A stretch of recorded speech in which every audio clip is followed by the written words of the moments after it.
Gosani block सोबरा पंचायतर कनेईपतर अंधारछड़ा Chintapalli रास्ता को अनियमित भाव खोलीदी स्थानीय जनसाधारण को हैरान करिसेंती ठिकादार ग्राम्य उन्नयन विभाग जंत्री। एपरि अभियोग आनी आज जिला सदर महकुमा पारलाखेमुंडे अनुष्ठित होता मिलित जन अभियोग शुणाणी पहुंची स्थानीय लोके। सूचना अनुसार चिंतापल्ली कनेईपतर रास्ता मात्र 2 किलोमीटर। ए रास्ता को निर्माण 2024-2025 टेंडर होता।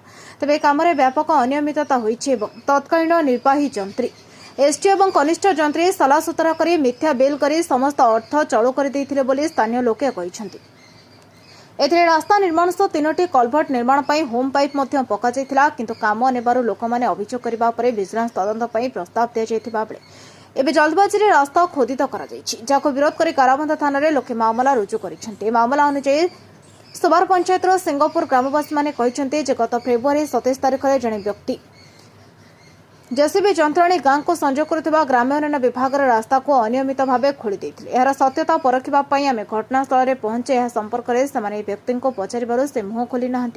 जेसीबी गाड़ी चालक कहते मालिक कहबार खोली अनेपटे किए काम करुँच ग्रामवासी को आगोचर से जावा आसबार हैरान कर रास्ता खोली नहीं गाराबंधा थाना लिखित अभियोग दाखल करते एपर्यंत किसी कार्यानुष्ठान देखा मिलना। ग्रामवासी कहवा अनुसार रास्ता 2024 और 2025 आर्थिक वर्ष में टेंडर होता किंतु कौन से काम नक बिल होता सन्देह दुर्नीति निरोध विभाग को अवगत करते। अधिकारी माने आसी तदंत करते कार्य अनियमितता थिबा कथा ध्यान में आनी।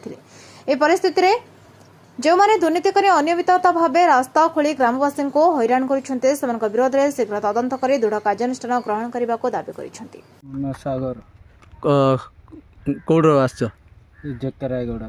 एठी रास्ता खोलिया किए कहला तुमको? साहूकार कहला खोली थली। हां कोड खोलचंदे दो एठ जोटा खोल केबे खोल काम आरंभ कल काली एठी कंप्लेन हेची थाना रे एठी रास्ता खोलिया पे गां लो मना करचंदे कोन जानचो कि न जणा नाही साहूकार खोल कहला खोली दे।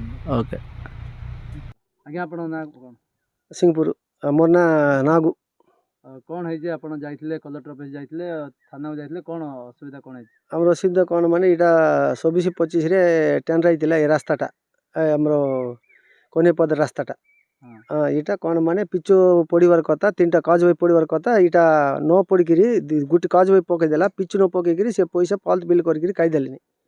एबे से 2टा अछि पेंडिंग टा से विजिलेंस केस चलतिला विजिलेंस केस चलतिला रु 2टा पेंडिंग अछि काज होईटा से काज होई रात रात आई करी हम रास्ता खोल दे करी पकेबा को चेष्टा करते के काज पचारले हम के जाननो किछ नै बोल कहउछथि के कहला किछ नै बोले के पचारने रात रात खोल देलेनी के खोलजे कोन के जान जान किछ के खोलछि के हम जाननो एलागे ए रास्ताटा एबे 3टा पाइप पकेबार ओम पाइप 2टा पकै दे मात्र तांके आपण कलेक्टर ऑफिस जाइथिले कोन कहले सेटा तांके बुझिउ कहले तांके और पुलिस थाना भी रिपोर्ट देइतिलु तांके मिसारो हमें बुझिउ बोली कहले।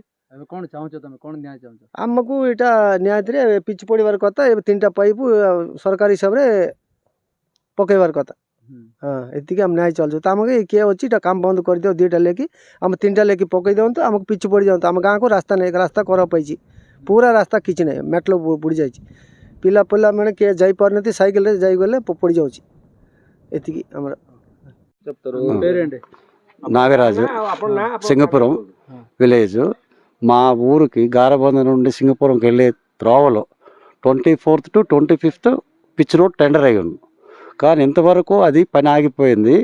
ప్లస్ ఇప్పుడు ఎవరో తెలియని వ్యక్తి వచ్చి 3 కల్వర్ట్లు చేయవలసింది 2 పైపులు వేసి పని చేస్తున్నారు.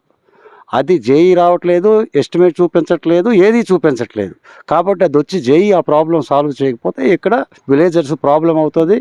నెక్స్ట్ ఫర్దర్గా యాక్షన్ తీసుకోవాల్సి వస్తుంది.